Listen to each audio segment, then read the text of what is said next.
Ngona tolingaka. Ndio suivi papa ndio mzuri. Tunapenda usafi. Usafi mumugini wikale mweupe pe. Duralex, c'est de l'ex.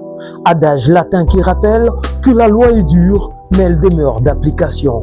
Celui-ci trouve son sens au travers la descente sur terrain effectuée par le ministre provincial en charge de l'environnement au Tanganyika, l'excellence Maurice Mutamba, surnommé par les uns Papa Soin et pour d'autres Papa Pépélé.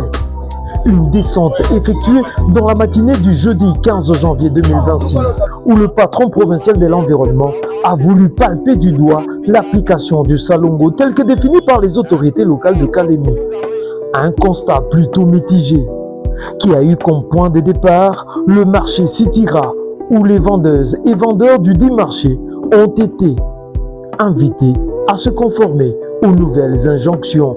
Leo tunaona wanakita mafurushi yenye ilikuwa hapa ilikuwa nanuka sana. Sasa msiendelee kutupa buchafu hapa. Hii buchafu mkiendelea kutupa itakuwa ni source ya malari mingi hapa, na ile malari itatusumbua kwa manyumba yetu na haitatusaidia.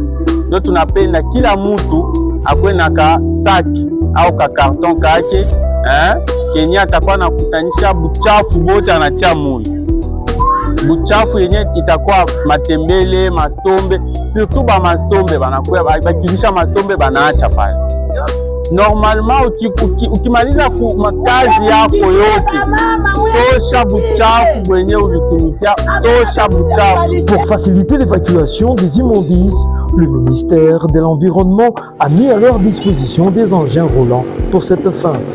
En toute simplicité, le ministre provincial de l'Environnement a procédé au même exercice avec les vendeuses de poissons étalant le long de la route.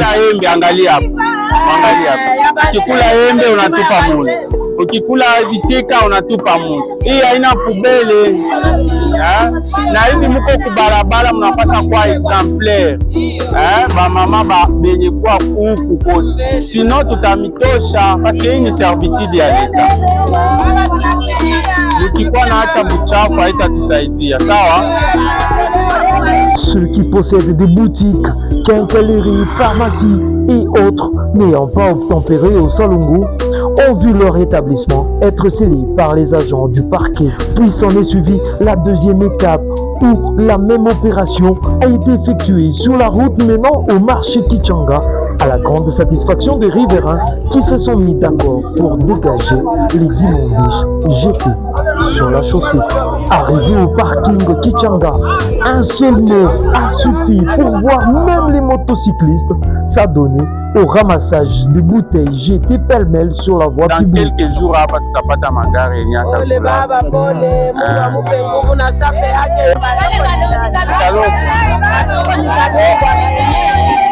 Sawa, tampelekea Magufuli rapport.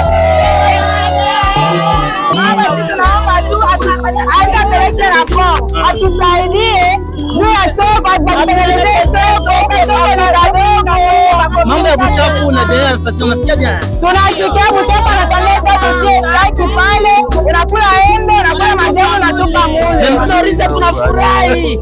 Antukali kwa 5-6 hivi. Kama tunaendelea bien kabisa. Tunashukuru baba. Sisi unafika mtere unajionea. Hapana bya maraporo tu kukuleteaka kwa biro mwenyewe atafuata hii tunaacha leo. Unaandika tu jina. Ndio. Sawa, mnamwandika tu jina, msimsumbue. Ndio. Kama sisi tunafika sasa tunamfunga, sasa tunabeba vyake vyote, tunapeleka kupaka. Ndio papa tunafurahi. La dure journée s'est achevée avec l'infatigable numéro 1 de l'environnement en province qui a palpé la matérialisation du curage du grand collecteur de Kisseboué.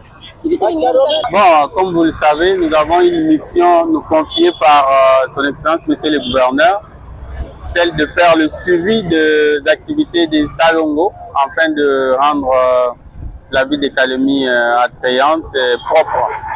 Donc, c'est dans cette mission que nous continuons à veiller sur tout ce qui se passe dans la ville. Nous avons commencé avec vous depuis Sitira. Aujourd'hui, maintenant, nous sommes à Kisseboué. Satisfait du travail abattu, le ministre Maurice Mutamba a rappelé qu'il était là sous l'initiative du gouverneur de province Christian Kitungwa, Mouteba.